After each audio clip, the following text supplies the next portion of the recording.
Hey everybody. So last episode I talked about the immovable ladder of the Church of the Holy Sepulchre, which, as the story goes, hasn't been meaningfully moved for close to 300 years.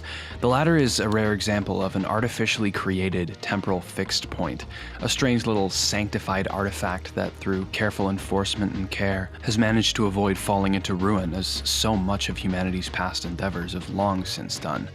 We often mourn these losses, and sometimes rightfully so. There are things buried down in the dark, silent foundations of the world that some would give almost anything to see cast in light once more. But this isn't always the case. Every so often, we as a species come up with, and then subsequently forget about, something that may be better off left in the past.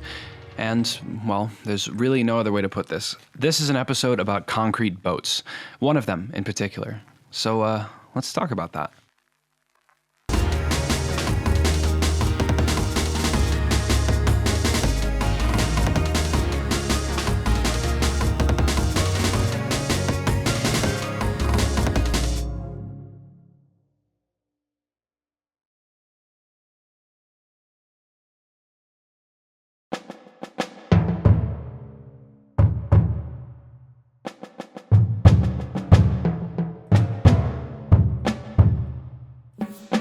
The date is April 1917, and the United States has, in a bold and unprecedented move, joined the Great War to render aid to the Allied powers. The declaration of war issued by President Woodrow Wilson had been in part spurred by Germany's engagement in unrestricted and highly aggressive submarine warfare. Said warfare had sunk many hundreds of Allied vessels, and even in these early stages of the country's entry, the United States needed ships. By mid-April, Congress had approved the Wilson administration's request for a greater level of maritime development and established the Emergency Fleet Corporation. The purpose of the corporation was, as you may have guessed, to construct a fleet, not just of warships, but of transport and shipping vessels as well. Metal ships as well as wooden ones were soon under construction all across the nation as part of the brand new emergency fleet, but shipyards soon ran into a spot of difficulty. By April of 1918, a national, and in many ways international, steel shortage had gripped the United States, and desperate to continue production, shipbuilders had to get creative. And creative, in this case, meant concrete ships. Now, as strange as it might sound, this was not the first time the concrete ship concept had come up. Not even close, in fact. All the way back in 1848, a French inventor named Joseph-Louis Lambeau created a construction material he referred to as ferro-cement, a system of metal reinforcement mesh or bars wrapped in hardened concrete. Lambeau decided, for whatever reason, to demonstrate his invention through the creation of a ferro-cement dinghy that did indeed float.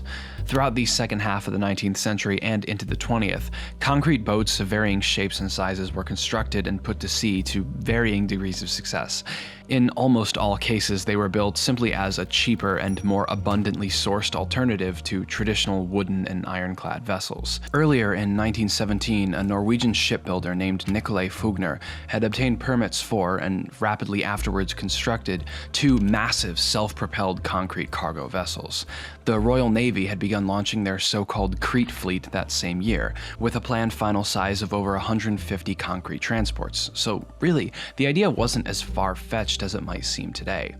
The initial plan by the Emergency Fleet Corporation was to construct 43 vessels, but due to a variety of extenuating circumstances, the largest of which being that the war had in fact ended a month prior, the plan was quickly scrapped as soon as the first ships began to be launched in early December of 1918. Only 12 of the original 43 were constructed, none of which would ever actually see the conflict they had been built for, and the first and certainly most well-known of the dozen was the SS Atlantis.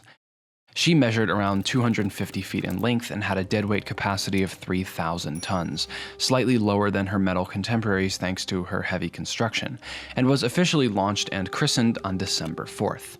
But as she was launched several weeks after the conclusion of the conflict that had necessitated her construction, a new purpose for the Atlantis would need to be found. A new system of engines were installed aboard the Atlantis throughout 1919 as she was tested for seaworthiness, and with a maximum speed of around 10 knots, she was soon sold to a series of northeastern shipping companies that put her to work transporting coal.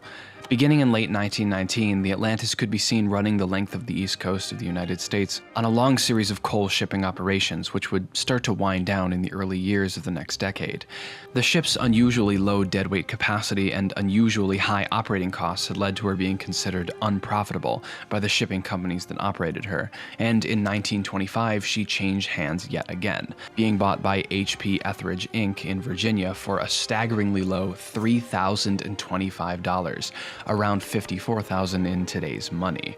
There, the ship was stripped of all its valuable or reusable components, reduced to the concrete shell it had begun as. But this was not the end of her story.